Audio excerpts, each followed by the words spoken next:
Alrighty, good morning everyone, and welcome to the PreStream podcast. I'm Darkside Phil, and I welcome you here, excuse me, to another full, fun day of content streaming on DSPGaming. Hello, hello. I know I'm starting early. In fact, some people are shocked right now. They're like, oh my god, Phil's talking. Usually it's like another 10-15 minutes before the podcast starts. I said, you know what, today, I'm rushing into it. I'm running in full force. Why? First of all, because typically, when I start the PreStream podcast, a lot of days I'm like, man, I don't got a lot to talk about today. There's not a lot going on.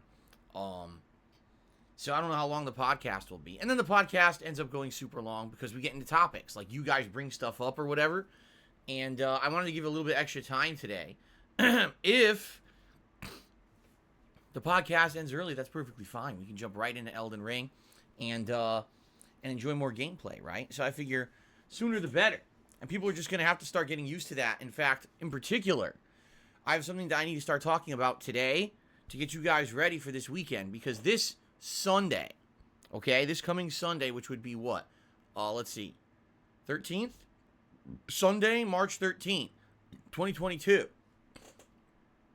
Daylight saving time. I know. I'm tired of this shit. I've been talking for years about how I'm so tired of this. But we're doing it, stupid as it is, on Sunday. Here in the United States, our clocks move forward an hour. So, for example, right now it's 11:01 a.m., okay? On Sunday, it will actually be 12:01 p.m. at exactly the same time here, which means I'm going to start doing my content an hour earlier. So for those of you who don't live in the United States and aren't changing your clocks along with me, this is a huge heads up that my content will be moving from, standard time to daylight time? Is that what the practice is? When the clocks go back an hour, no, when the clocks go forward an hour, you're going from standard time to daylight time, or are we going from daylight time to standard time? I don't know. Hold on. I can answer this because I actually put it into last night's schedule. This is so dumb. The fact that we're still doing this is preposterous. Okay. We are moving from standard time to daylight time because it's PST, Pacific Standard Time, or EST, Eastern Standard Time, as of today. As of Sunday, we'll be in Pacific Daylight Time, or PDT, or Eastern Daylight Time, EDT. It is so stupid. Okay? So it confuses everyone, including me. Alright? But yeah, everything will be starting an hour earlier on Sunday. So just to forewarn all of you, I need to tell you every day to get you ready for this, because undoubtedly what will happen is, I'll be here, I'll be like, where is everybody? Where the fuck is everyone? Oh, well, half the world didn't change their clocks today like us jackasses, and now everyone's late. Okay? So, apologies for that. I obviously I can't control it, but I gotta go along with the time just like everyone else. I gotta go along with the changes here, and it sucks. I'm tired of it. Here, we did the weirdest thing in Washington State. A few years ago, the local government here in the state, because in the United States, the way it works is each state has its own government that governs what you do in the state, and then there's federal oversight at a countrywide level. So here in Washington, apparently they voted, the government, to lock the times in and not have to change the clocks. But the problem was they voted to lock it in at a way that the feds won't approve it. Like, they voted always keep it one time, not the other.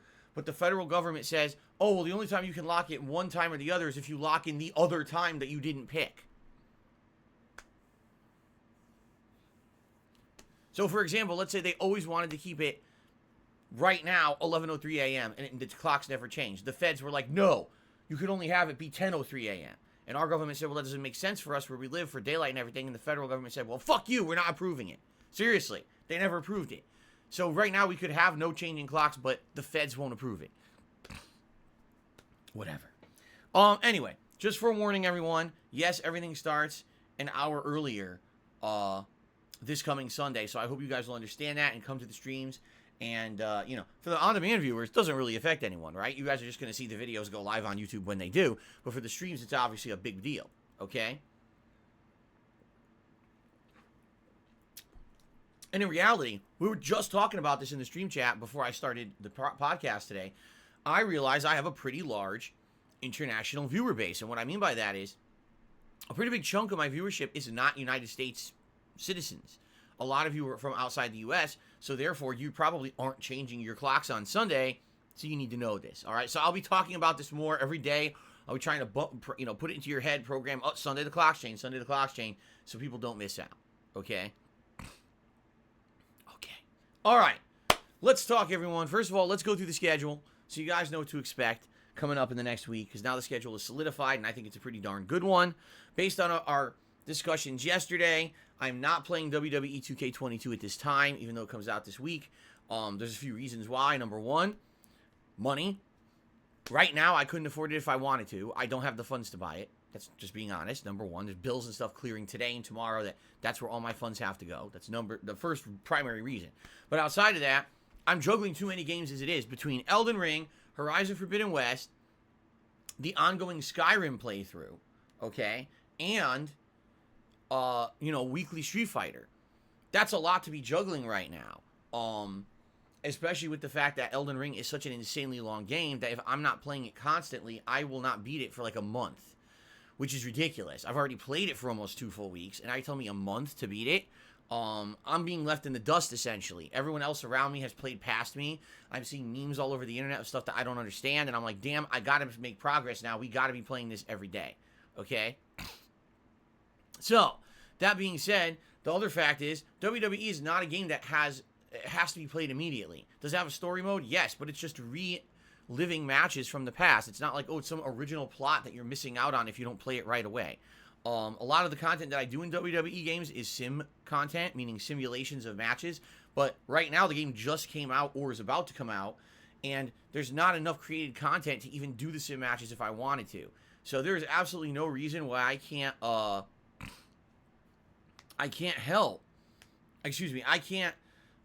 delay WWE 2K22, and it won't really affect anything. By the time I get to it, when I get to it, it'll be fine. There's no rush to play the game, you see. Quite frankly, you wait another month or two, it might be discounted anyway, which is how these games typically work. These, sports games and stuff. So we'll see what happens, but yeah, it is what it is. There's just really doesn't make any sense to be playing WWE right now when I really need to be focusing in on all the stuff I'm doing, okay? So, what is the schedule for this week? Let's talk about that, okay? Today, Elden Ring on the first stream. Yes, ladies and gentlemen, it is official. We're out of the tutorial effing area. Yes, we're out of Limgrave. Not to say that I haven't delved out of Limgrave before. I've been in Caelid. I've been far north to the capital city with the teleporters in the game.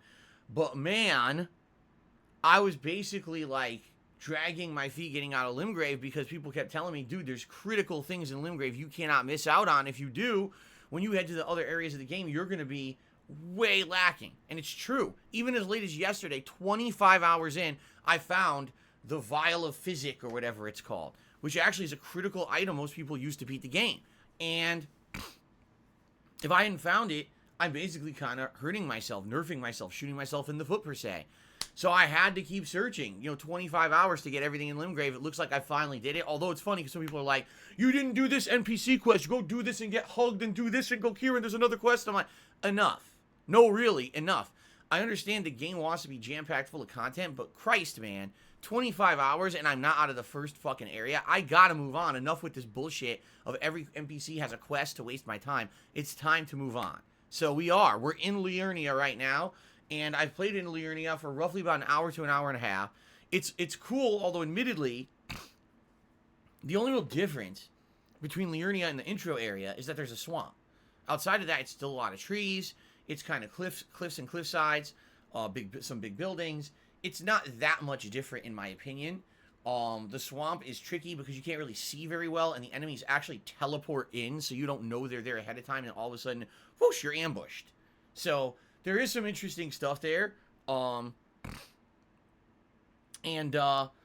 Definitely I'm interested to see what we do today, and I get the feeling today I will die a lot. Every time you enter a new area in a FromSoft game, you die a lot when you don't know what to expect, right? Am I over-leveled? I would say a little bit, but if you haven't noticed, the things are kicking my ass. Why? Because my build has been focused, first it was strength, then it was faith. I haven't been leveling vigor at all. So my health pool is quite low. Right now, I have a healing flask that when I drink it, it literally fills my entire health bar with one chug. Because my health bar is small. You see, I need to start working on physic so I can actually, start to survive multiple hits from these guys that are jumping me and coming out of nowhere. So I think that's actually what I should do. Maybe I should put like 5 or 6 levels just into vigor to get that up and then start worrying about going back and leveling up other stats. And some people have asked, well, what kind of a build am I going for? Obviously, I've kind of rolled into a paladin build, which is strength and faith. And I've actually heard that soon, I don't know where or how, but soon I may be rolling into the part of the game where you can actually get big faith spells that are very powerful. That's right, ladies and gentlemen. I found out it is possible in Elden Ring to have Dick Lightning.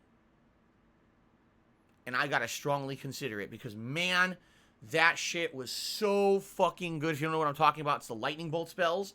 They were so good in Dark Souls 2. I steamrolled the game with them. Now, I'm not expecting that that's going to happen exactly in Elden Ring, but man, would it be cool to bring that back at least for just on novelty alone, to say, here I am so many years later in a different FromSoft game at launch, playing it at launch, and we get to bring back that cool play style, right? Now, of course, to do that, I need to have high faith, so I'd have to keep focusing in on leveling my faith, but I definitely need to work on vigor first, okay? So that's kind of my goal. Today, explore Liurnia, find stuff, fight things, optional dungeons, figure out what I'm supposed to be doing, because I think I'm supposed to be getting inside the school, but I think you need to find a key, crystal key or something to do that, and I got some shitty map that's terrible, and I don't know what the fuck it's supposed to mean, or if it's going to help. I think if I just thoroughly explore the whole place, it won't matter. The map will be fucking worthless, because I'll explore everything anyway, you see? So, I feel that we're getting into a much better part of the game. Although, admittedly, watch what's going to happen. Here's what's going to happen. Viewership's going to decline. Why? Because the game's been out for almost 2 weeks. There's still tons of hype. In fact, out of all the playthroughs I'm doing, the hype is highest for Elden Ring right now. The demand is highest for Elden Ring right now. But admittedly, what's going to happen is you're going to have people whose viewership will trail off, people who are playing the game themselves, and they're going to watch at their own pace on demand, you see? So I get the feeling, will we have good streams? Probably yes. Probably stream attendance will remain constantly good, and probably support and everything, engagement. But I guarantee you, now's about the time when the viewership on YouTube will start to drop off. Maybe I'm wrong, and I'll be pleasantly surprised, okay? But about 2 weeks in, any game is where you're going to see a sharp decline usually. But it's funny because now I'm just actually heading into the areas of the game that I feel are going to be fresh and new and different. We're out of the intro area. And now will be the time when there's a drop-off, right? I hope not. Maybe I'm wrong. All right? I should probably stay more positive than try to be pessimistic here. But I'm kind of a realist. You know, I've done this for so long, I kind of see the patterns, you see? So anyway, Liurnia today, full exploration, leveling of vigor to start. Let's see what we discover. And that's just the attitude I'm having. Open world discovery today, man. Let's just jump right in head first and see what we can find out and go from there. It should be a good time. It really should be. A good open world, you know, who knows what's around the next corner kind of an attitude. And I'm cool with that. Okay? Later tonight on the late stream, 6:45 p.m. Pacific Standard Time, it is the return of Horizon Forbidden West. Continuing on, last time around we finished up the Las Vegas plotline. And we were heading to the next plot line, which I guess is supposed to be the third and final AI. Is it Demeter? And I think you're supposed to find it in, like, San Francisco. I think that's where you're headed in the game. But we got sidetracked. We ended up doing a cauldron, which is one of the optional dungeons in the game, where when you complete it, you're supposed to be able to hack the robots and take them over. The problem is they changed this in Horizon Forbidden West from the original game. Once you beat this challenging dungeon and a crazy challenging boss fight, you can't hack the robots. I didn't know that, but they did. They changed it. Now, you have the ability to hack the robot. If you now waste more time going out doing repetitive fights against said robots you're trying to hack to collect their rare components, and if you get lucky enough to get the rare components off of these fights, then you can go craft the override. It's incredibly tedious. They actually went 2 steps back with this from the first game. And in my opinion, they fucked it up. Because who wants to do a long, challenging dungeon? Oh, here's my reward. Oh, wait, no. gatekeeping. Still no reward for you. Now you got to go fucking fight these repetitive ass fights against the robots and hope they drop the parts so you can craft it. Like, what are you talking about? In the original game, you would do the cauldron. Immediately, you have the ability to override that creature, and you're good to go. It's like they fucked it up. They wanted to make it even more of a time waster, and it pissed me off because I spent like 45 minutes on this really challenging dungeon and very difficult boss fight, and I got nothing for it because guess what? You don't get your override yet. I was like, wow, what a fuck you slap in the face. And they did a lot of things like that in Horizon Forbidden West that I feel, sadly, were a step back. I don't know why they did this with the side content of the game. It's like they really wanted to pad their game. But anyway, tonight in Horizon Forbidden West, we're doing story. All right, we're going to head out to wherever this third AI is. We're going to see what the story elements are there. We're going to advance the game. Now, Horizon is a game very different from Demon Souls, from Elden Ring.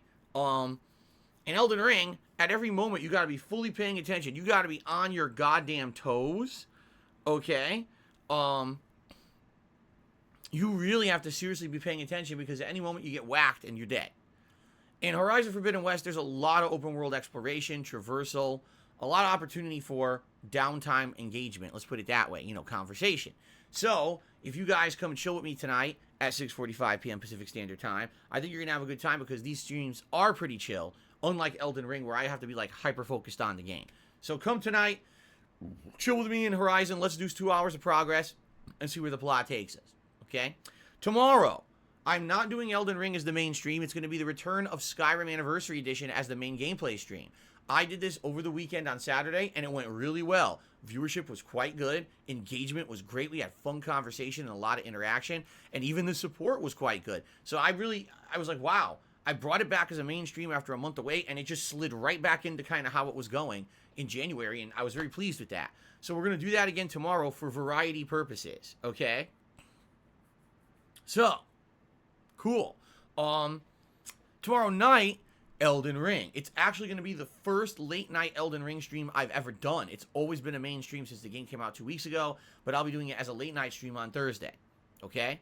Friday, Elden Ring on the main stream, okay? And then the late stream on Friday. Did I say Thursday or Friday? I think it's Friday. So Friday, Elden Ring on the main stream, and Friday night is the return of Friday Night Fights, my weekly attempt to play old school Street Fighter. Now this week it's uncertain. I don't know if I'll be playing with anyone in the lobby or not. If not, we'll just do our random online matches like I usually do.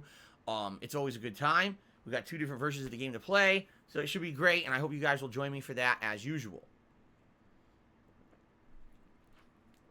Now, over the weekend, basically I have the ability to play Elden Ring whenever I want. It could be a main stream or it could be a night stream on the weekend. I'm undecided. I think one day will definitely be a mainstream, but then another day we might want to do Skyrim again, okay? Or, on the flip side of that, maybe we'll just do Elden Ring as both mainstreams, and then one night will be Horizon Forbidden West, and one night will be Skyrim. We have the ability to be flexible. I'm okay with that. I'm happy with that, because I like the flexibility and the variety of the streams. It gives us a little bit of refreshing feeling every day, rather than every day it's the same, right? So, good stuff. And it should be a good weekend. Monday will be my day off for this week, okay? Now, you may have noticed I didn't mention Pokemon. That's because last night on the late stream, we completed the main storyline of Pokemon Legends Arceus, okay? Now, overall, I'd like to give you my thoughts on Pokemon Legends Arceus now that I've completed the game, although some people have already told me I didn't, and I'll explain that in just a moment, okay? After having played through this game, what I can tell you is thus. The first 5 to 10 hours feel great. Having an open world Pokemon game where it's not just top-down, random encounter style gameplay, where you're actively trying to catch Pokemon, you can catch them without having to fight them by actually distracting them with berries, by throwing your Pokeballs and hitting them from behind with stealth, stealth in the different areas of the game. Open world collecting items and stuff, having Pokemon that let you traverse the world, whether that means just riding quickly or jumping up cliffs, climbing cliffs, swimming in the water, flying in the air once you unlock the bird at the end. It's actually quite an interesting concept, and I think it's something that maybe Pokemon should have done a long time ago, and now finally they're just catching up with modern games. I guess Pokemon has always had this past because people just really got used to the tried and true formula of the same thing over and over. And now finally they decided to innovate a bit. The problem with Pokemon Legends Arceus is twofold. First of all, the game looks awful, man. It really just looks so terrible on the Switch. The graphics are inexcusably bad. They look like they're 2 generations old, if not even older. I've seen better looking games on the Xbox 360 and PlayStation 3, and it's 2022. All right? The frame rate constantly dips and plummets below 30 frames per second. There's no detail in the environments. It looks like shit. For some people, that's not an issue, especially those who've been longtime fans of Pokemon. You're like, man, I'm used to it. Pokemon never looks good. When was the time you ever saw a good-looking Pokemon game? To which I guess you can respond, I guess never. Right? Like, maybe it looked good when you played it on Game Boy in the 90s because it was, like, in line with the graphics for the time. But outside of that, like, when can you ever say that you saw a groundbreaking graphical, Pokemon experience? Probably never. But it does have to be said that, you're playing full price for a game in 2022. You think you should be getting at least something that's close to experiences of other games. Even games on the Switch. This isn't even like, oh, it's the Switch's fault. I've played games on the Switch that look 10 times better than this game. It's like they just did not care about the graphics. And then on top of that, the whole idea of innovation and, it's different now because you can do open world, you can catch the Pokemon whenever you want. The gimmick wears out after about 5 to 10 hours, and you realize, oh, the whole game is this. Like, when I first started playing the game, I was like, oh, this is neat, but I'm sure there's going to be changes to the gameplay. There'll be more innovations. You'll add new abilities and things you need to do over the course of the game. No. Literally, what you do in the first couple hours of the game is the entire game.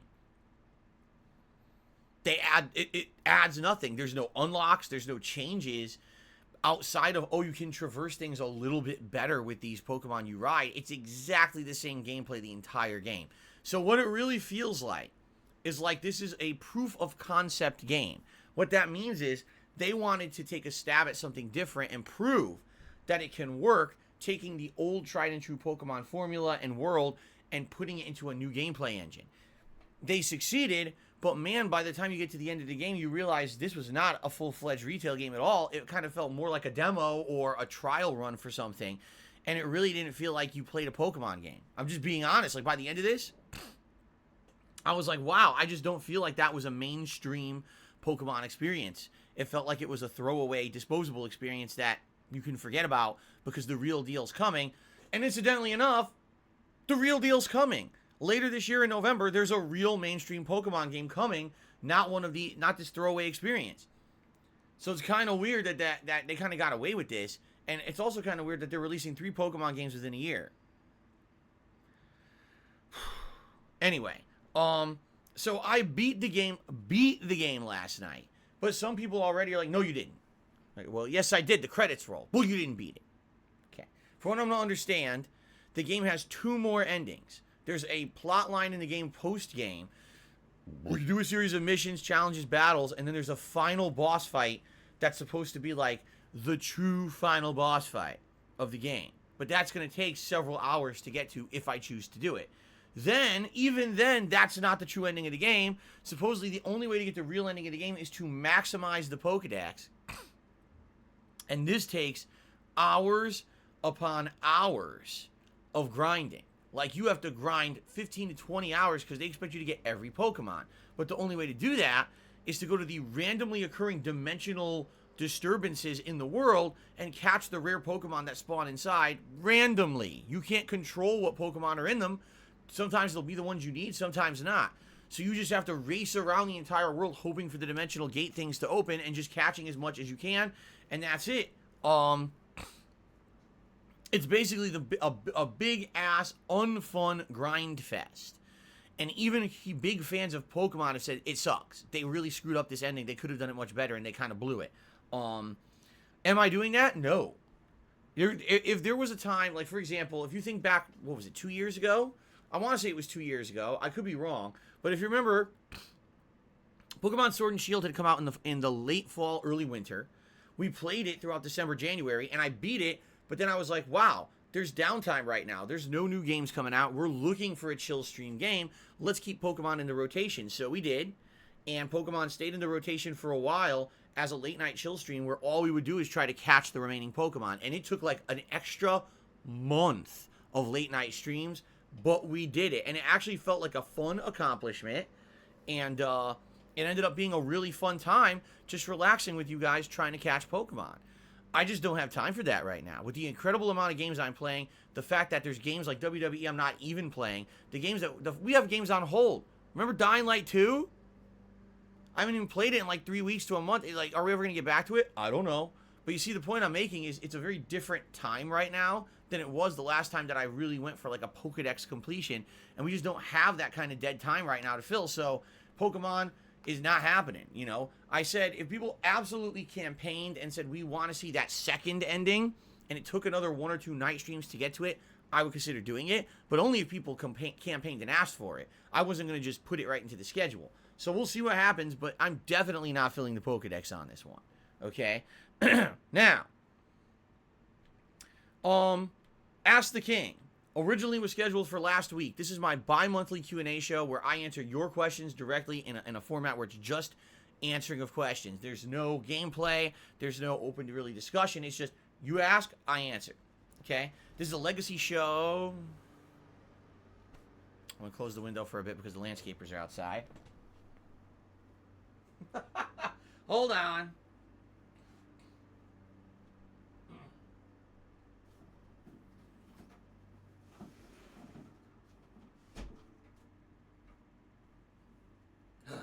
Alright, and I'll reopen the window once they're gone in like 20 minutes or so. Okay. Ask the King is a legacy show. And what I mean by that is this is one of my longest running shows of all time. We're quickly approaching like episode 100. So think about how long it's run to hit episode 100 of a show that I run like every 2 months, right? I'll be honest with you. I'm not actually sure that Ask the King really needs to keep going. Many times over the last couple of years, I said maybe it's time to retire it. But every time I make that suggestion, a bunch of people, including longtime fans, are like, no, you got to keep it going. It's a legacy show. We love it. It's one of the things you've done since the start. And it really would feel like kind of shitty if you'd retired it because now none of your original content from back in the day is really being produced anymore. You're only doing new style stuff. So, that being said, I keep it in the rotation. But originally it was supposed to be last week. There was no way we were doing it last week. It was supposed to be tomorrow. There's no way we're doing it tomorrow. I just keep bumping it. You see? So now I'm bumping it to next week. Are we doing it next week? I don't know. It depends on how we're doing with all these games, right? And as I've told you guys right now, sadly, really I feel like I'm behind already. And then I already told you guys later this month, like mostly probably near the end of the month, I have to take a couple streams away to do my taxes, which I usually have to do every year. It's always a big pain in the ass. This year it's even harder because of identity theft issues and shit that I went through in the last year. It's actually going to be way more difficult to put my information together this year than it was previous years, and I just need to do it. So I'm already going to have to take several streams away, maybe 2 to 3 night streams in the second half of March to do that shit. So it's like, now do we want to take an entire stream to do Ask the King at this point? Maybe we should just bump it to next month at this point, right? Like, I don't even know at this point.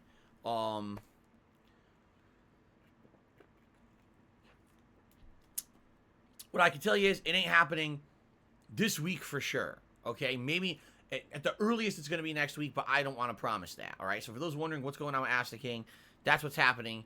It will eventually happen. It just ain't happening right now, okay? Okay. All right, I'm just trying to think, is there any other housekeeping stuff or anything I need to talk about channel-wise or streams-wise before we move on?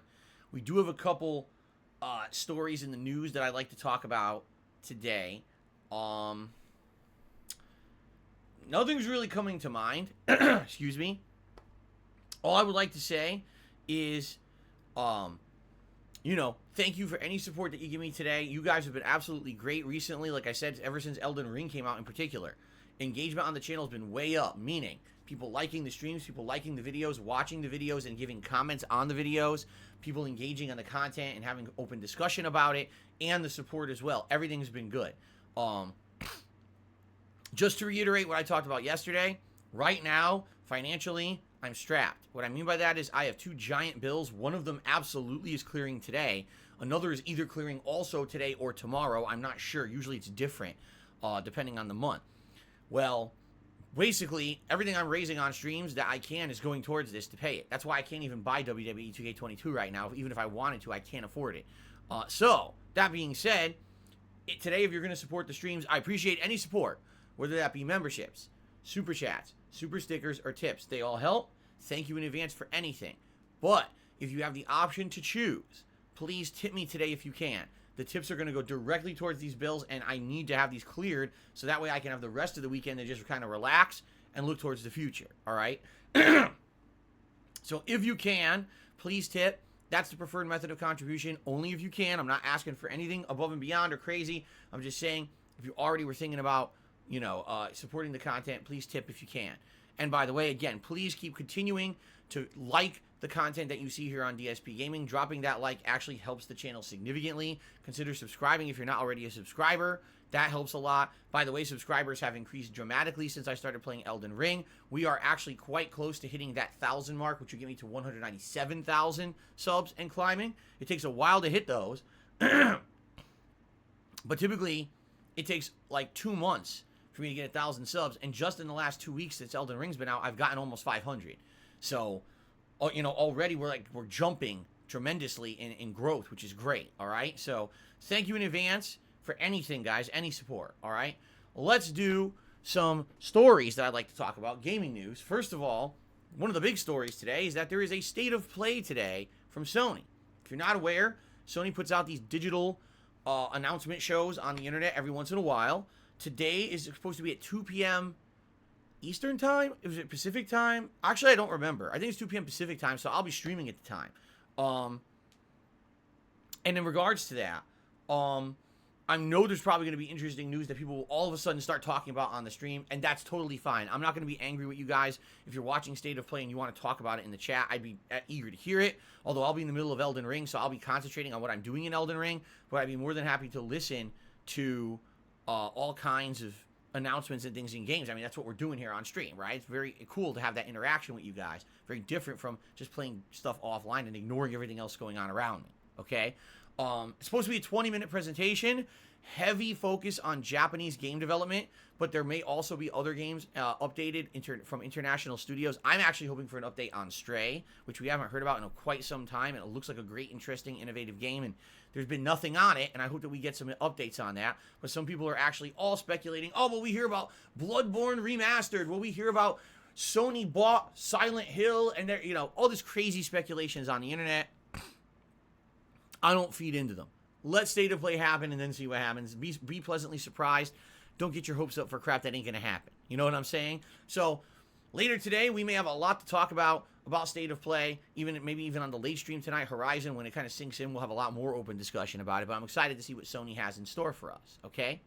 Another update. Well, first of all, I guess we should mention this. Forspoken got delayed. Originally, it was supposed to come out in like May, and now it's been delayed all the way till October. Now, I actually have not really followed this game very much. Originally, people rumored this was going to be a Final Fantasy game, and then it was proven it wasn't. It's an original IP from Square Enix, and apparently when the gameplay was shown of this, okay, people weren't impressed at all. They were like, oh, crap, it looked like it was going to be great, but now that the gameplay is actually starting to be shown on the internet, it doesn't look very good. It looks kind of shitty. And people are nervous that this game that they were hyping now is going to be a dud. So I think what happened is the game developers looked at that and said, oh, shit, people really don't like what we're putting out. Let's take time to maybe fix it. So the game got delayed a long time, and now it's coming out in October. But speaking of October, this morning it was announced that Batman Gotham Knights, or just Gotham Knights, because I'm uncertain if it's called Batman Gotham Knights or just Gotham Knights. I've heard both. Is coming out also in late October. It's supposed to be like October 25th. So it's looking like already October is starting to stack up to be a crazy month for game releases. No shock there. Usually it is. I would almost say last year was the anomaly where September, October, that usually are really game-heavy release months, weren't so heavy because COVID delayed most of the big releases to last month and or this month. So now we're looking at already a stacked October. So, I mean, am I interested in Gotham Knights? Yes. It looks decent. At least we haven't played a game like this in a while. At the same time, this is the studio that made Batman Arkham. It was the prequel. Oh God, what was the prequel's name? Why can't I remember it now? It wasn't the original Arkham trilogy. It was the spin-off game, right? I can't remember what the name of it was. And personally, as I was playing that game, I was like, okay, I get it. It kind of feels like you're playing Arkham, but not. Because it really, what happened is they took the engine from the Arkham series and just made their own game with it. But you could tell that it's not the same dev team. They did creative liberties with it, and it just didn't feel as polished or refined or even, how can I say, it just didn't feel as well thought out and or as of as large scope as the other Arkham games. Arkham Origins, thank you, Kagame. It was Batman Arkham Origins. I still thought it was an okay game. I enjoyed playing it, but I thought it was disappointing compared to the other Arkham games. Okay, so I'm interested in Gotham Knights, but at the same time, do I have major confidence that it's going to be as good as the previous Arkham games? No. Also, keep in mind there hasn't been an Arkham game in 7 years. 7 years. Arkham Knight was 2015.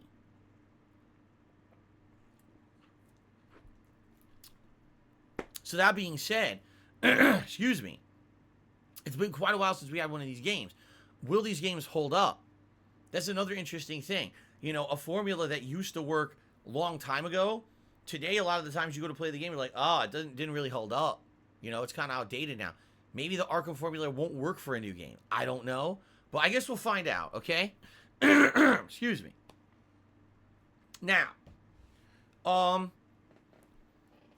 there's still a lot of discourse about Elden Ring all over the internet. I don't want to talk about it every single day because we're going to be actively playing through it. But one of the pieces of discourse about the game that I've noticed in the last 24 hours that a lot of people now are bringing up is that, man, the more people play, they realize how big the world is, and they also realize this game has a lot of sites of grace, which in previous Souls games would have been called bonfires or lanterns. Basically places you could sit down and save the game, respawn the enemies, recharge your healing, and when you're sitting down, you're safe. You can't be attacked when you sit down. These are also fast travel points throughout the game.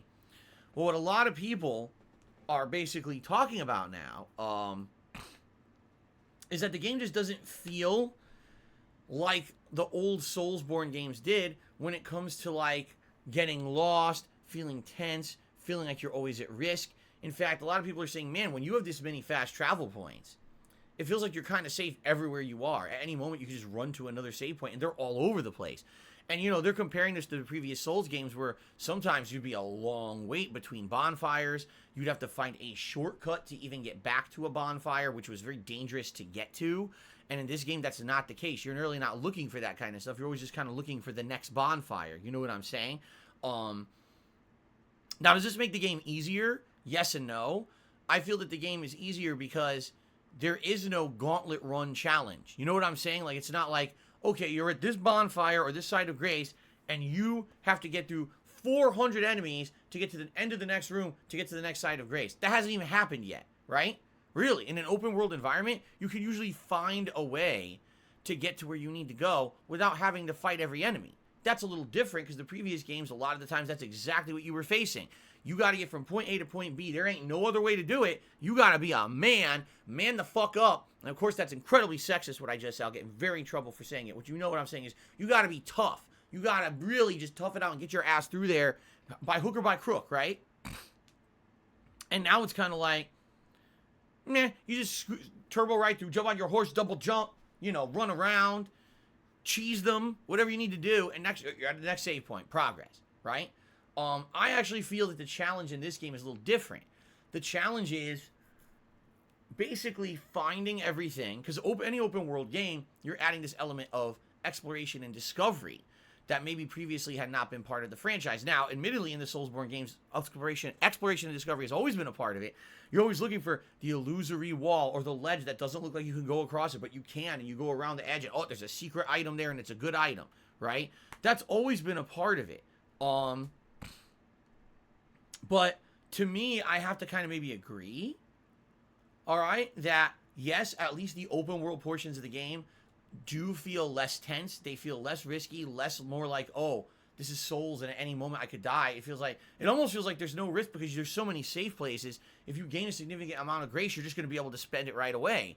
Rather than, oh, I just killed a ton of enemies, but I don't know where the next side of grace is, so who knows if I'll be able to level up or spend it. I'm kind of boned. That's not the feeling you get in Elden Ring. Someone actually made a really good comparison. They said, if you think back to the original Dark Souls 1, Fast travel doesn't even open until the second half of the game. That whole first half of the game, you have to manually run from bonfire to bonfire, right? You get stuck in like you get stuck in fucking shit. What's the name of it? Shitty fuckface. You get stuck in shitty fuckfaceville. You know what I'm talking about. Poisonville. Why can't I remember the name of it? I'll tell you why, because it traumatized me so much the first few times I played the game, I can't even remember what the fuck it's called. The poison fucking town with low frame rate. Blight Town. What? My mind tried to strike the name of it out of my head because it's such an annoying fucking part of the game until you play the remastered version when it's not a risk at all because the game runs properly. Okay? So anyway, Blight Town, right? Like if you remember, it's such a hassle to get through there, and you have to get through there to progress in the game. You can't fuck around and find another way around it. One way or another, you have to get through Blight Town to make progress in Dark Souls 1. So in Dark Souls 1, there are these like daunting challenges you absolutely have to overcome, and it makes the game feel tense, and it makes the game feel risky, and it makes it feel like, oh my god, what an ordeal. But then when you get through it, it's like you're sweating bullets, your adrenaline's pumped, you're like, I fucking did it. I took that fucking bug, I punched right in the face, and then I survived, and I got to the next part of the game, and I feel good that I persevered through it. Are you necessarily feeling like that when you play Elden Ring? I haven't yet. The most adrenaline I've got in Elden Ring is fighting the bosses early. Like beating the Tree Sentinel, beating the Giant Dragon, yes, fighting the Crucible Knight 400 times, and even losing as much as I did. Like, those were the times, right, that I kind of felt, oh, this feels like a big challenge, like a Dark Souls-esque challenge. Outside of that, it doesn't really feel like that. It feels more like, oh, I'm just kind of exploring this nice open world. And yes, it's challenging and it's risky and dangerous, but at no time am I really feeling that tenseness. You know what I mean? At the same time, you're on a horse a lot of the time, which just adds to more, okay, it's not that tense, because you can ride around on the horse to try to dodge the enemies and everything. So I can understand what people are saying, but wasn't this kind of the evolution that you were heading towards if you wanted to have this much content in a game? You know what I'm saying? Like, I think the reason that previous Dark Souls games had that air of risk, that air of suspense, was because you knew this was a daunting challenge in front of you, but because of that, it was a limited amount of content, you see? And really, in those games, it was more about, oh, the second and third runs, going through that content again, but now, the control's put in your hands because you're New Game Plus in it, and you've got the stats, and you can build your character how you want because you understand how it works in the game now, as opposed to in this game, Elden Ring, like, honestly, if you do an 80 to 100 hour playthrough of Elden Ring, how many people are going to jump right back into play it again? Maybe 40%?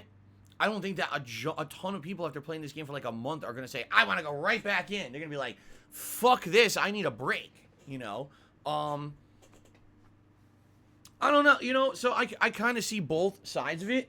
I'm enjoying the fact that it's a little different from previous Souls games. At the same time, yeah, I have to agree with people that it doesn't feel kind of like that same tenseness you would get out of a Soulsborne game previously. And in a lot of ways, like, for example, right now, I'm in Liurnia, okay? I literally have no idea what I'm doing. I'm assuming I'm supposed to be getting into the magic school with the door that's blocked. And I found a map that looks like a fucking piece of dirty toilet paper that's supposed to explain where I'm supposed to go to fucking find the key to the door. It doesn't make any sense. I'm essentially just going to end up spending all day just exploring everything. Go everywhere I can, explore every little nook and cranny until I find the way to make progress. I don't know how to make progress. I don't even know what I'm doing. Right? What am I supposed to be doing right now?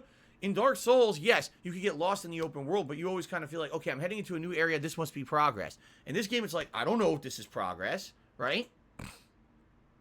I don't know at all if this is progress or not. Should I be doing this? Should I not? Is this a good use of my time? Or am I just fucking about, and in an hour I'll be like, damn, I didn't really do anything. I don't know. That's kind of this weird feeling you get playing the game, and that's not really the feeling I got playing previous Soulsborne games. So, I guess we'll see how it goes today. Okay? We'll see. Jade, no problem. I saw your message last night. No problem, dude. You don't have to worry about that, all right? Enjoy WWE 2K22. Okay, See, Ellipsian even said, I'm at 110 hours. He's trying to do a completionist run in his very first playthrough, and the game's awesome, but there is definitely burnout hitting. And I feel like in a game like this, that's exactly what can happen. There's so much there, but no real guidance on what you're doing or why you're doing it or what's important and what order to do it, that you could end up kind of feeling like there's too much and it's just boring because you're just exploring. You never felt like that in previous Soulsborne games. It was the opposite. It was like, damn, this is challenging, but I know where I'm going. Straight there, and I'm fucking people up, you know? Or monsters up, or aliens up, or big fucking Cthulhu tentacle wagglers up, or whatever the hell. You knew what your goal was. Here it's like, I don't fucking know what I'm doing, right? Okay. So there you go. That's the discussion going on social media right now. Cool. There's one other topic I want to talk about, although admittedly, previously, this might have been a topic that I would have discussed at detail, and I really don't have that much to say about it, but I would like to at least touch upon it today. By the way, it sounds like the landscapers are gone, so let me open the window again so I don't overheat here. Here we go. Phew. It's actually quite warm in here. And you know what? I can open the door now. Hold on a second. Hello. You want to come in? Want to come in with me?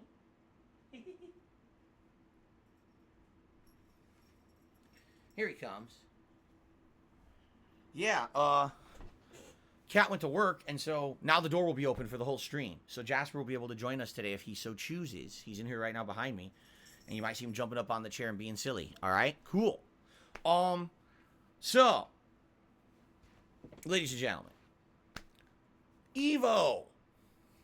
What? EVO. Yeah, it still exists. Did you know that? EVO still exists. It basically hasn't happened in several years because of COVID. Okay? And, of course, last year they were supposed to have a digital EVO, and that got canceled because of the Mr. Wizard controversy. They just have not had a good run. And, of course, EVO is now under new ownership, new management. It's not even run by the same people anymore. It's now owned officially by Sony. And so there's totally new people running this tournament series. So yesterday, they announced all the games that are going to be at EVO this year. Okay? By the way, EVO is in August 5th through 7th in Mandalay Bay Hotel in Las Vegas. So here's the lineup, ladies and gentlemen. Okay? And just to run through the games, okay, Street Fighter V Champion Edition, the latest version of Street Fighter V, the last update happened in late 2021 with the new characters that were added, and that was officially the last balance update to the game. There will be no more updates to the game, so this is the final version being played at EVO, basically kind of for the final time. Guilty Gear Strive, that game came out last year. It was the big major new game release for last year, fighting game-wise. I didn't play it. I never play Guilty Gear. Mortal Kombat 11 Ultimate, pretty old game at this point. I think I'd say it's 3 to 4 years old, but it's the latest version of a competitive game from NetherRealm. Tekken 7, now you want to talk about a game that's old at this point. Tekken 7's been out for a very long time. Of course, it's been through rebalances, iterations. From what I've heard, most people complain about the game and basically say it's completely unbalanced because of the DLC content. The DLC content basically added characters such as Akuma and Geese Howard, who apparently are incredibly unbalanced and overpowered, and the entire Tekken community was very pissy about this. And from what I'm to understand, that's kind of where it's been left. Like, there haven't been any giant updates or changes in a long time. Why are you chewing the water bottle? He's chewing the water bottle that we spray him with if he's being bad. Like, what are you doing? That's silly. I don't know. He's a nut. King of Fighters 15. I think you guys, if you've been following my content in the last month, would you stop chewing the water bottle? That's gonna hurt your teeth. It's plastic, buddy. He chewed it all up now. It's plastic. Don't chew plastic, you nut. I would have a toy to play with you, but we always used to have a toy or two up here for him. I don't know where they went. He like hid them, or who knows. I have to go get a toy from downstairs. He's being a nut. Anyway, King of Fighters 15, a game that within 1 week of being released, the player base dropped off dramatically online, and the meta was discovered to be terrible. It's literally a game where you seek one hit, and when you get one hit, you proceed to do anywhere from a 30 to 70% damage combo, which breaks the game. It makes the game like Marvel vs. Capcom 3, a one-hit seeking game. It's not fun competitively, in my opinion. Now, other people could disagree, But for me, I play the game and I'm like, this game doesn't feel good to me as any kind of a competitive game. It just feels like shit. I don't like that kind of game, you see? But anyway, it's the hottest new game out there, even though I don't feel it's very good competitively. Melty Blood. I'd love to tell you about Melty Blood, but I can't. I don't know anything about this version of Melty Blood. I never played it.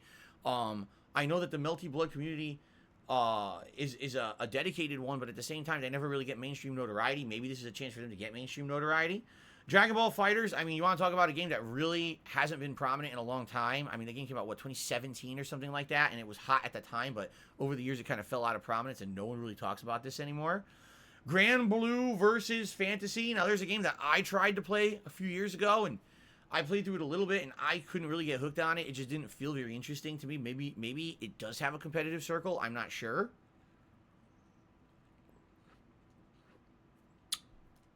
And Skullgirls. Now you really want to talk about a game that's been through the ringer, especially because of controversy, not because of the quality of the game, and that's what's unfortunate about a game like Skullgirls. Everyone who plays it competitively says it's an outstanding game. The problem is that there was so much controversy around the people who were working on the game and or developing it and or cancel culture, drama, and shit like that, that basically the game kind of got mistreated and thrown under the rug. I would say it's pretty nice to see it featured at EVO, although how many people are going to even know what Melty Blood and Skullgirls are? I'm just saying. Okay? Now, one thing you might notice that's a glaring omission, there's no Smash Brothers at EVO this year. For the first time in a very long time. Now, to give you guys some perspective, it was actually a really, really tough thing to get Smash Brothers to be accepted as a competitive fighting game and be added to EVO. It was challenging. I remember back in the day, there was insane pushback from the mainstream fighting game community saying that Smash is not a serious tournament game. It should not be taken as such. We can't believe that it's going to be at EVO. This is like the end of pure fighting games, and you're basically dumbing down EVO just to make money. I guess that could have been argued at the time, but then within a year or two, they were actually holding Mario Kart tournaments at EVO. I'm not kidding. They had Mario Kart tournaments at EVO. So if you want to complain about Smash being the sellout game, anyway, the reason that Smash is not at EVO this year is not EVO's fault. Smash is not at EVO because Nintendo, for some really weird reason, told EVO they can't have the tournament this year. They said, you will not have the rights to play Smash Brothers at your tournament. We're not giving them to you. And if you have Smash Brothers at EVO, you are legally liable. We could shut you down. We could sue you. Why did Nintendo do that? I don't know. Is there an actual underlying reason? I have no idea. EVO is the showcase for high-level competitive play in any competitive fighting game. It's the one tournament a year where the best come out to compete for the biggest prizes and the biggest notoriety. Why Smash can't be featured because Nintendo decided against it, I don't understand it. Now, of course, we all know, in the last few years, there's been so many stories about horrible things happening in the competitive Smash community, all these terrible, horrible occurrences, right? People being shitheads to each other, abuse, all kinds of shit. Could that be it? I don't know. Well, what is Nintendo doing then to replace its EVO presence? Did Nintendo announce we're doing our own tournament circuit in Smash? No. It's almost like they want the game to die. Which I don't really understand. But it is what it is, I guess. Or, see, now, Zen Shuriken has an interesting hypothesis. He says, last year, the whole controversy with the Mr. Wizard stuff probably told them that they should have full control of the mainstream tourney scene. Yeah, if you're Nintendo and you're supposed to be the family-friendly company, the company that if your child wants a console and a console game to play, you say, buy something on the Switch, maybe they don't want to be associated with the tournament who the guy who was the president of was, a pedophile. Probably not a good association to have. Just saying. So, yeah, maybe that's what happened. I don't know. I don't know. But I look at this lineup, and I'll be honest with you guys. I look at this lineup, and I'm kind of like, this reminds me, okay, of the mid to late 2000s, before Street Fighter 4 created a resurgence in the fighting game community. And here's what I mean by that. From the years of arguably 2000 to 2001, all the way through like 2009, so your 8-9 year chunk of time, Capcom was not putting out new fighting games consistently. The ones they did were terrible, like Capcom Fighting Jam. What a joke, a game that no one played competitively because it was a piece of shit that was just rehashed assets slapped together with tape. So those years, what companies were putting out new competitive fighting games? Well, NetherRealm was putting out Mortal Kombat, but those games were meant to be like kind of throwaway jokes. They weren't played competitively, so they weren't in the fighting game competitive scene.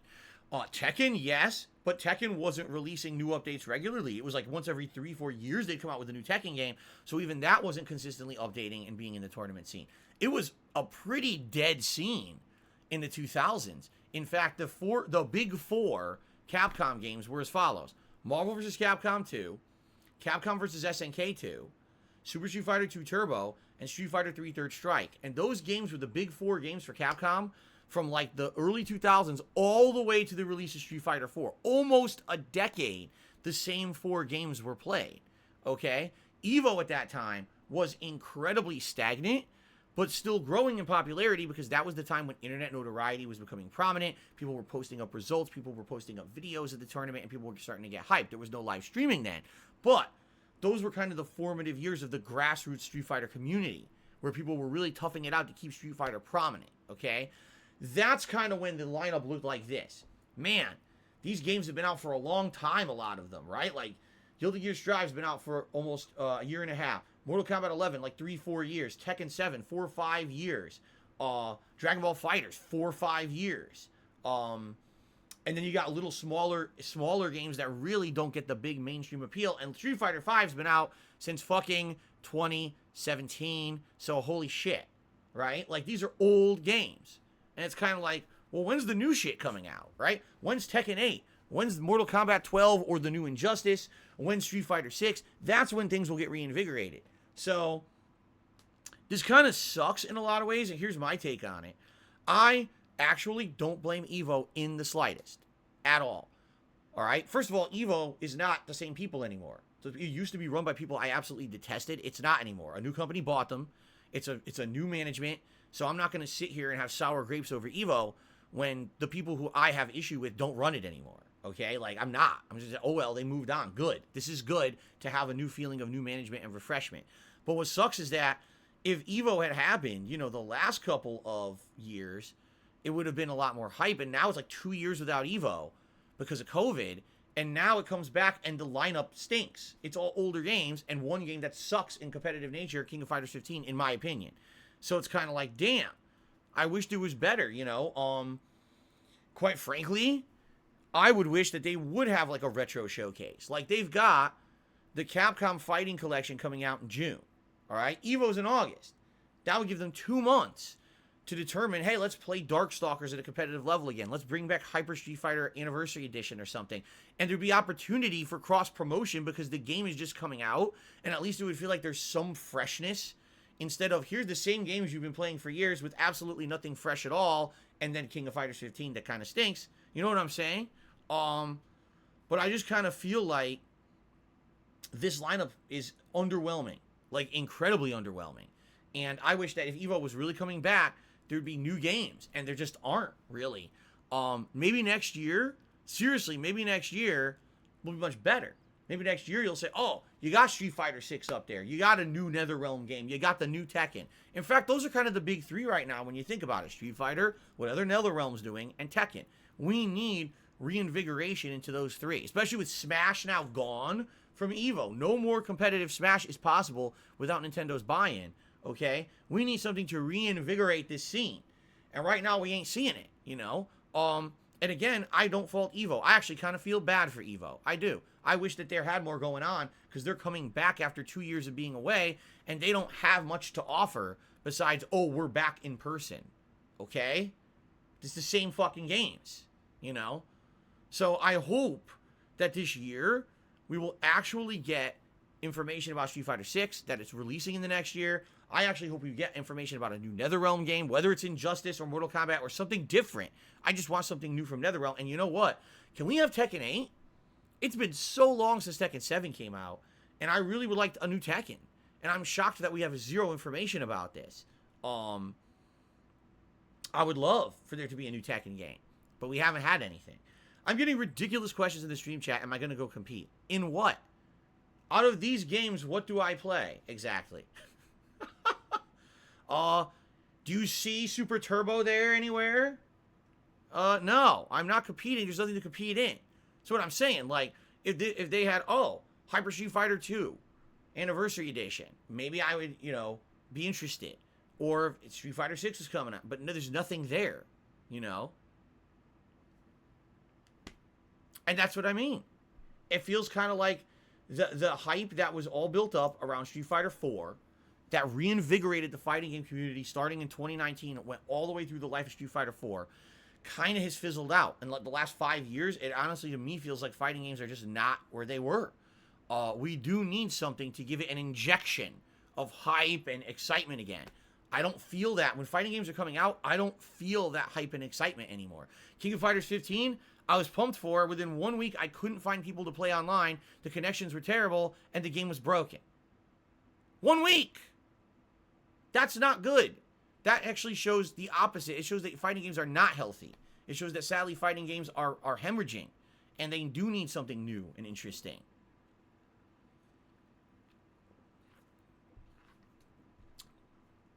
Okay. Anyway, there you go. That's my thoughts. You could completely disagree. And by the way, I'm an outsider. Admittedly, I'm an outsider. I'm not in the fighting game community. I'm not within that bubble. As I told you guys, gaming now has gotten so big that people live inside of bubbles, right? Our own little scope, our little tunnel vision, right? There's the fighting game community. There's MMOs. There's PC gamers. There's FromSoft gamer, you know what I mean? There's all these bubbles of different people who live in these different enclosed communities. And in the fighting game community, I'm sure they're hyped for EVO. But as an outsider, not in that bubble of hype, I'm like, that is completely an underwhelming lineup, and I'm really not interested in the least, at all. I wish that it was different, but what can I say? There's nothing new there. There's nothing interesting there. I just don't care. Alonso Kamara says, I think you outgrew fighters. I don't think so.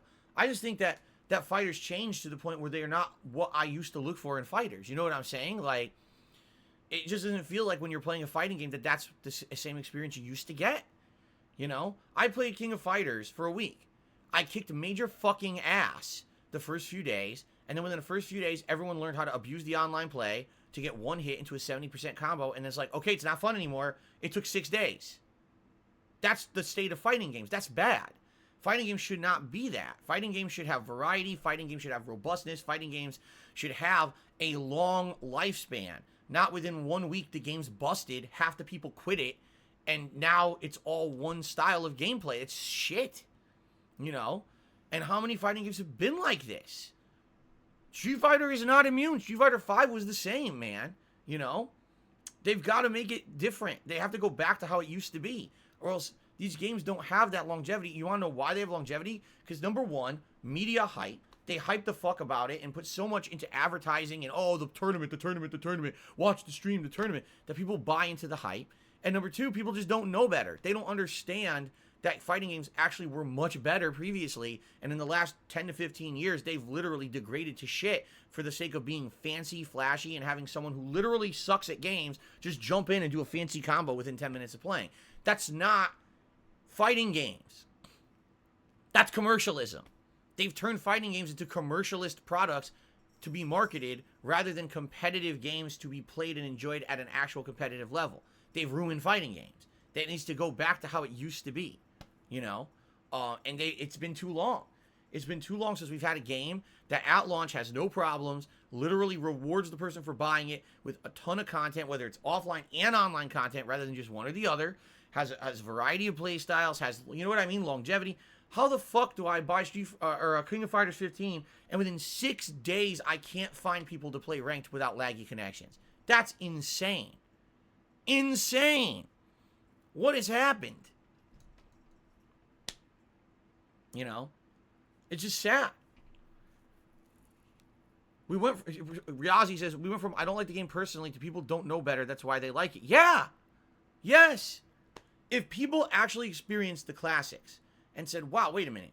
So let me get this straight. When you play old school Street Fighter, there's a character who 100% is a zoning character. They kind of suck up close, but man, they can keep you away.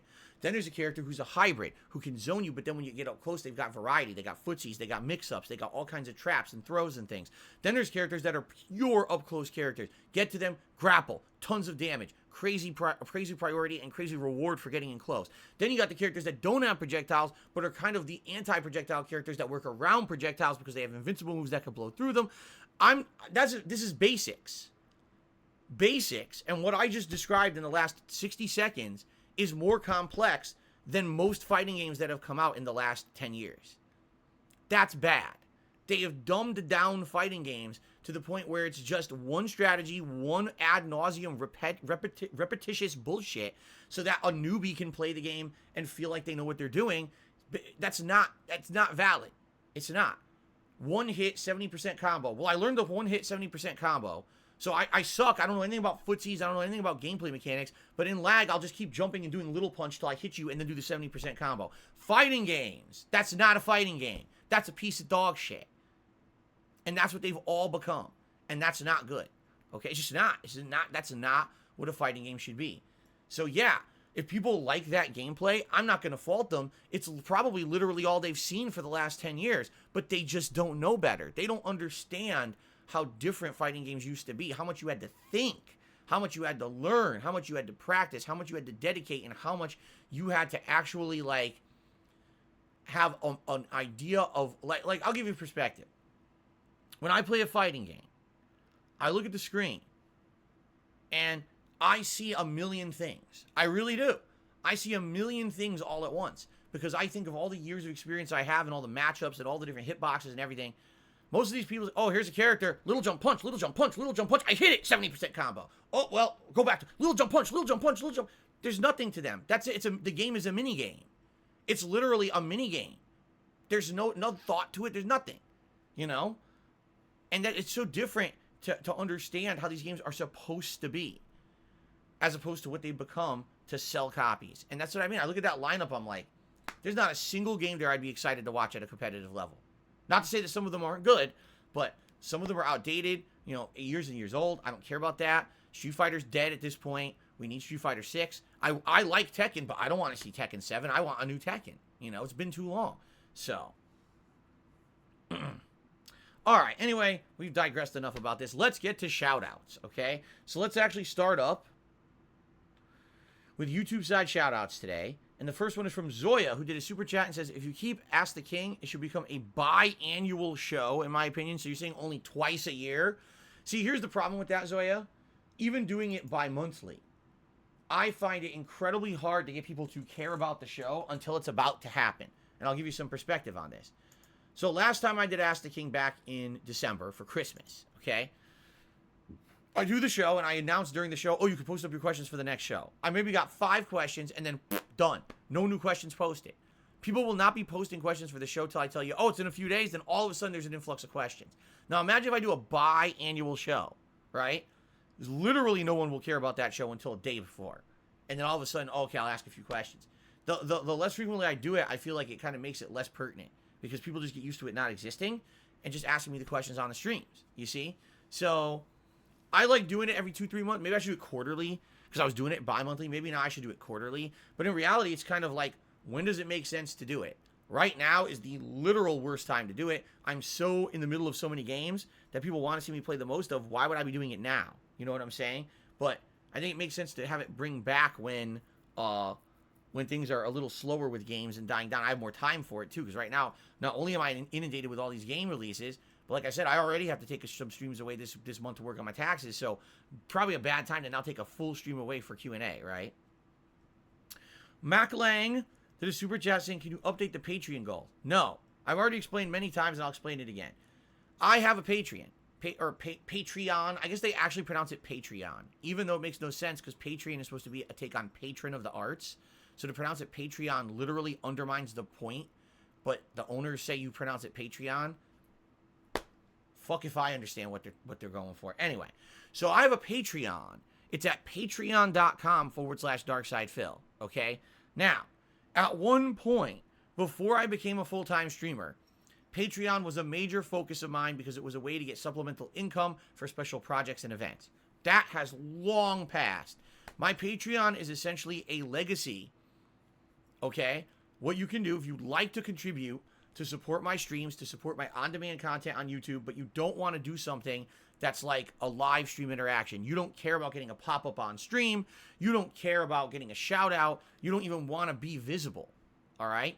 Patreon is a great way to do that then, because this is an ongoing pledge you can do on a monthly basis that helps me, but it has nothing to do with the streams whatsoever, okay? Patreon.com/DarksidePhil. Are there perks? Yes. Are they pertinent? Not really. Like, there's two good perks on there, in my opinion. One is you absolutely get your question answered on Ask the King. If you've got a burning question you've always wanted to answer and you want it answered in detail, rather than me just doing a quick answer on a stream like this, but getting an in-depth answer in many minutes, that's a great way to do that. Or get a private Q&A video made. A lot of people have said over the years, excuse me, what about all those people, those celebrities and people who make those videos online? They take payment and then they make a video and they say something or they answer questions or whatever. Would you ever do that? And I forget what it's called. There's a website where you can do it, and I've completely forgotten what it even is, okay? And I was like, no, actually, I hate to tell you this, I've done that before them. I used to do this. I'd still do it on my Patreon. Basically, if you do a $50 pledge to my Patreon, I'll make you a private video. You send me the questions. I will sit here for a good 20 plus minutes just talking directly to you and answering your questions.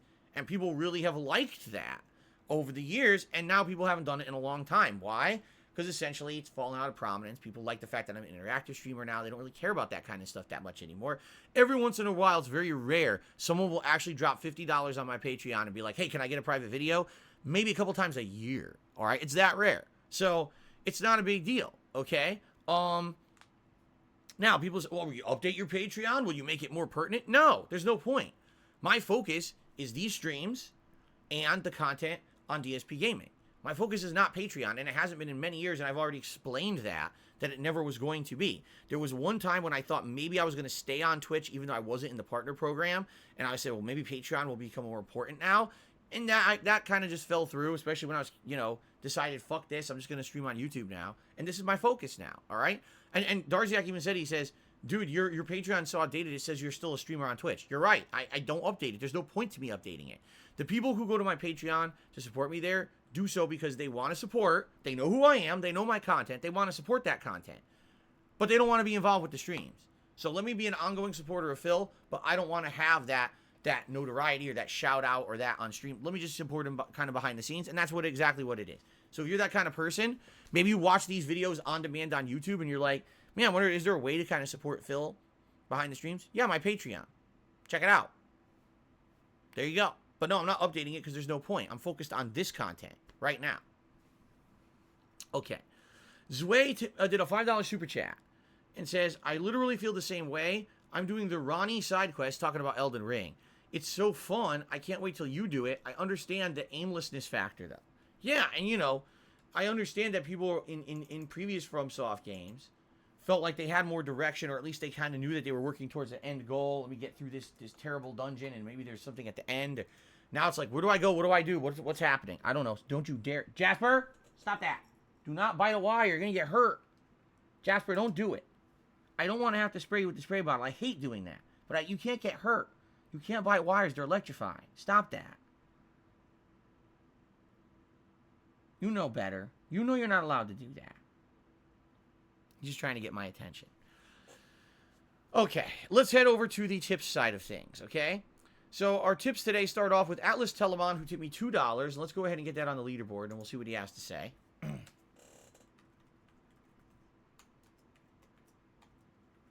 Thank you, Atlas, for getting the tipping started today. Okay, oops. There we go. He says the following.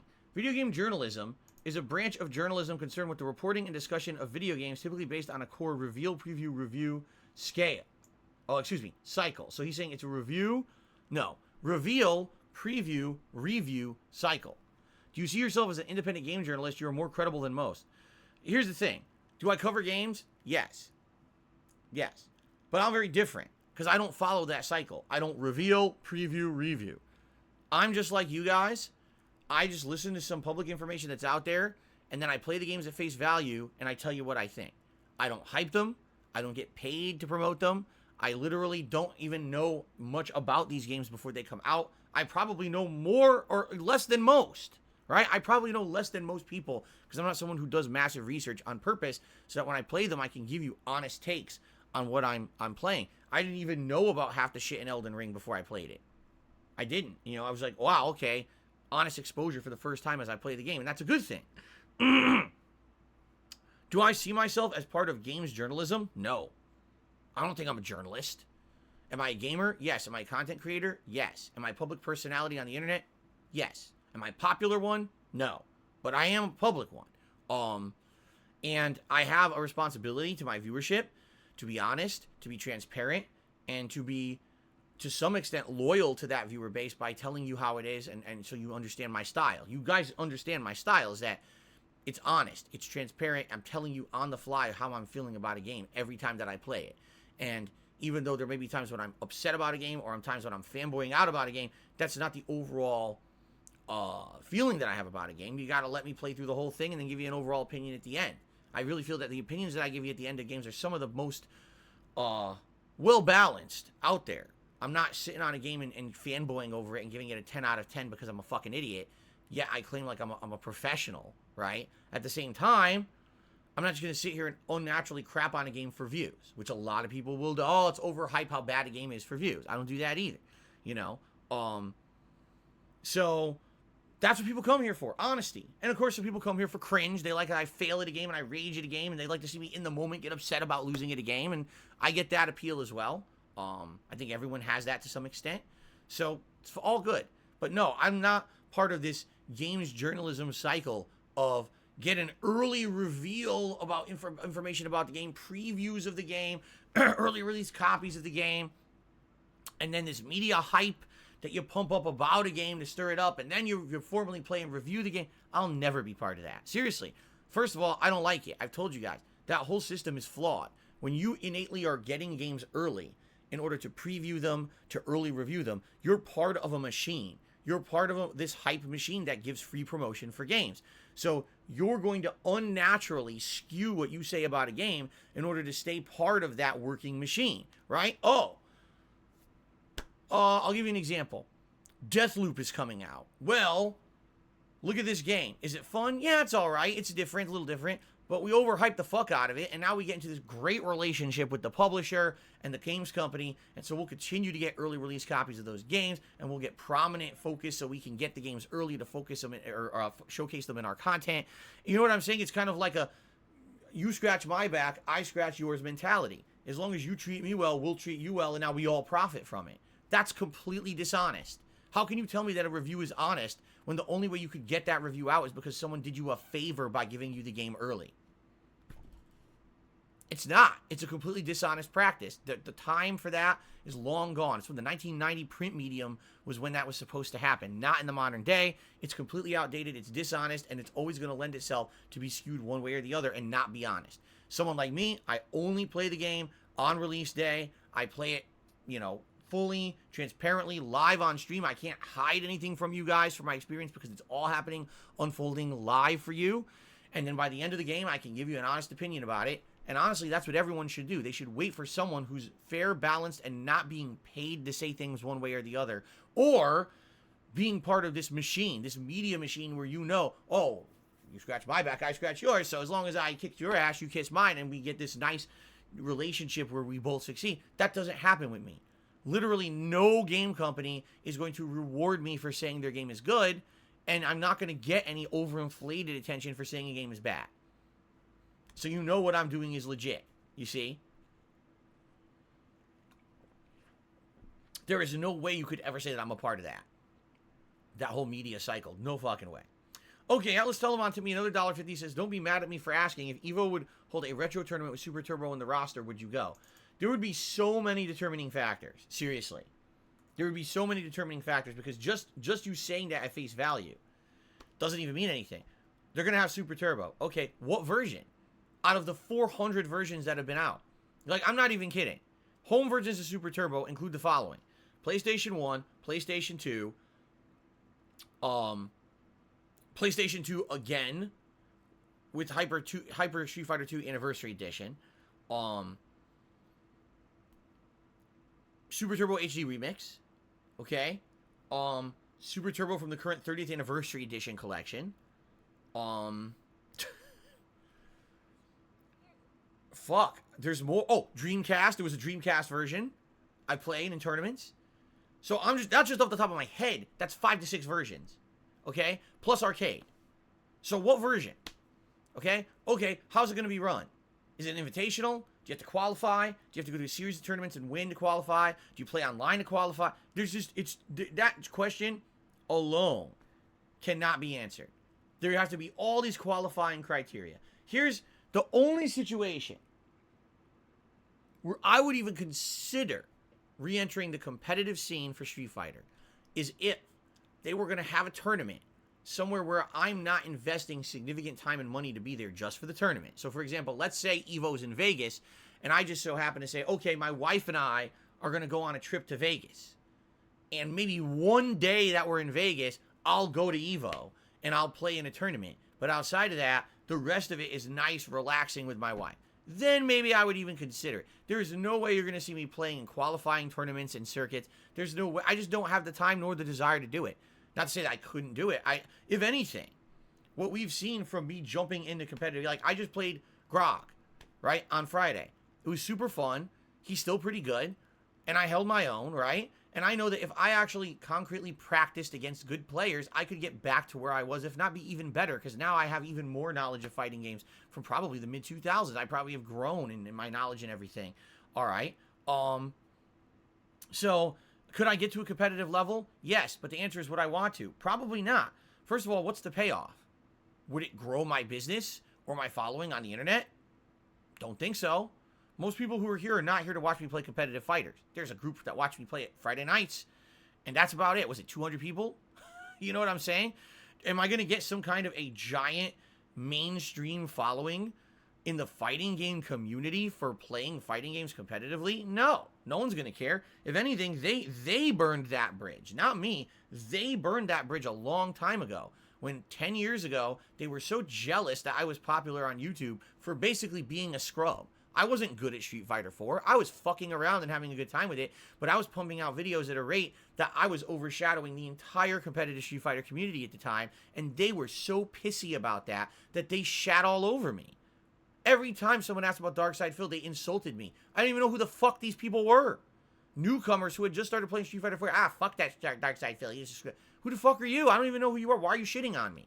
They were so upset that I could find prominence on YouTube when they were struggling to try to find a way to make a living playing Street Fighter.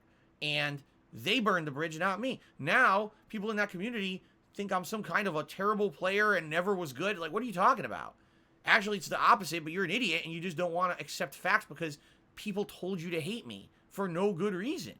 Right? So why on earth would I give two fucks about anything like that? I don't. I really don't. I have found success. I have found comfort doing what I do for a living now. Being a variety content creator, playing a variety of games. Is it cool every once in a while to play classic Street Fighter and or competitive games and get that little bug back? Yes, it's cool. It feels good to have that little bit of resurgence of feeling that, oh man, I could do something at a competitive level and kick some ass in a competition. But that being said, okay, I don't see the point when it would mean, number one, taking away from what I'm doing right now. If I were to try to become a competitive Street Fighter player in any capacity, in any Street Fighter game, that would mean investment of time, investment of money, likely travel, and I wouldn't be able to do what I love. I wouldn't be able to stream here every day with you guys. I'd have to miss out on multiple releases. My schedule would be completely different. It would be kind of messed up. In addition to that, I just don't have the freedom to do it, you know? You guys know about financially what's going on with me. I'm transparent about that shit too. And you know, I'm strapped. I'm living day to day. What I raise on a stream goes to a bill, you know. I just don't have that capability like I used to back in the day. It was like, oh, I want to go to a tournament. I have the ability to just buy plane tickets right now and fly out and go if I want. I have no credit. I have no money. I can't do that shit. It would have to take significant planning, significant saving, and taking away from what I love. Now, in addition to everything I just said, okay, I don't have enough time to spend with my family as it is. I get 1 day a week to spend with my wife without having to stream. That's it. I would like to build myself up to at least I could have 2 days. All right? Now, I have some freedom to do stuff. Right? I don't have that freedom right now. I literally have to be here 6 days a week just to make ends meet and pay my bills and keep what I got. All right? I don't have the means to play competitive Street Fighter. It's just not going to happen. People have these crazy pipe dreams believing that, like, my life today is the same as my life 10, 15 years ago. It's completely different. All right? And I think it still hasn't sunk in for some people. Right? It's just not a viable thing that I can do. I can't sacrifice what I have for a crazy feeling of like a last burn at glory. You know what I'm saying? Maybe if Phil entered a competitive Street Fighter tournament one last time at EVO, he could make it to the top 5 and he'd get prominence in fighting games again. It's not going to happen.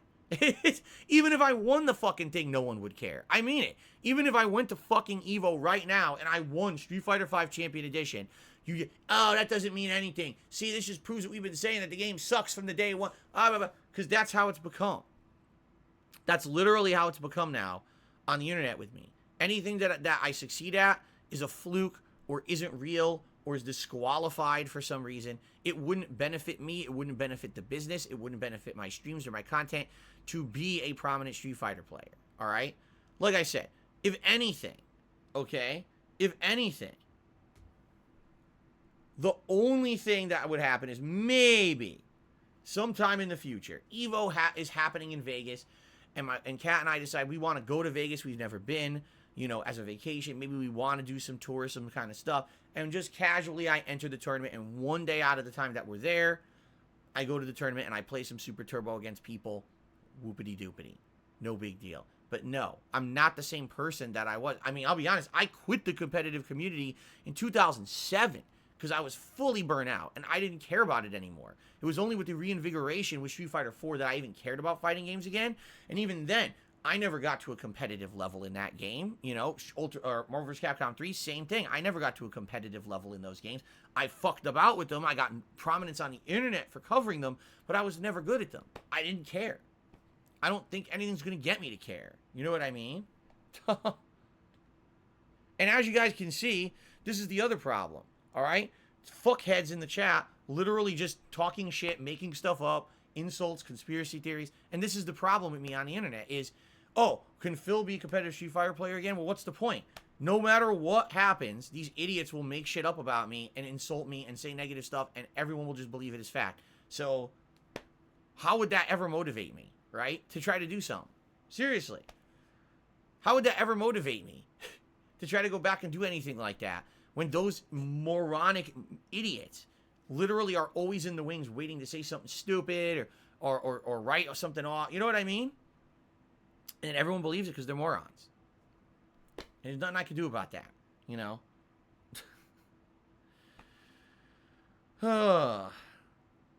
Okay. I think there may be like a final super chat, and then we can actually, we can finally start playing. Yeah, Zoya did another super chat. Says, if the Street Fighter community apologized, would you return? What do you mean? How could the Street Fighter community apologize? Like, I don't even understand that. Like, the Street Fighter community is not one person who can apologize. I'm not staying out of competitive fighting games because I have sour grapes because people talk shit about me. I could care less. If anything, that would motivate me to actually go back and say, haha, fuck you, I'm back and I kicked all your asses. You didn't know what the fuck you were talking about, right? But the problem is there's no motivation games-wise for me to do it, and there's no motivation life-wise because it would actually hurt me in my personal life to even do it. You know what I'm saying? So that's why. It has nothing to do with idiots talking shit about me. That just motivates me to do better, as I've always told you guys. When more people say dumb shit about me, that, you know what? Prove them wrong. Come back at them and show them that what they're saying is stupid and they don't know what the fuck they're talking about. Okay. All right, ladies and gentlemen, I think we've covered all the bases. I think it's time to end the PreStream podcast. Once again, here we go. I started it early today saying, man, I don't think we'll have a lot to talk about. It's 12:30. We're about... It's 12 fucking 30. Time, when I would usually start the gameplay. This happens every day. All right, guys. Well, thank you for chilling with me. Thanks for the engagement. We're going to start with Elden Ring now. And get the show on the road. Sound good? I hope so. Cool.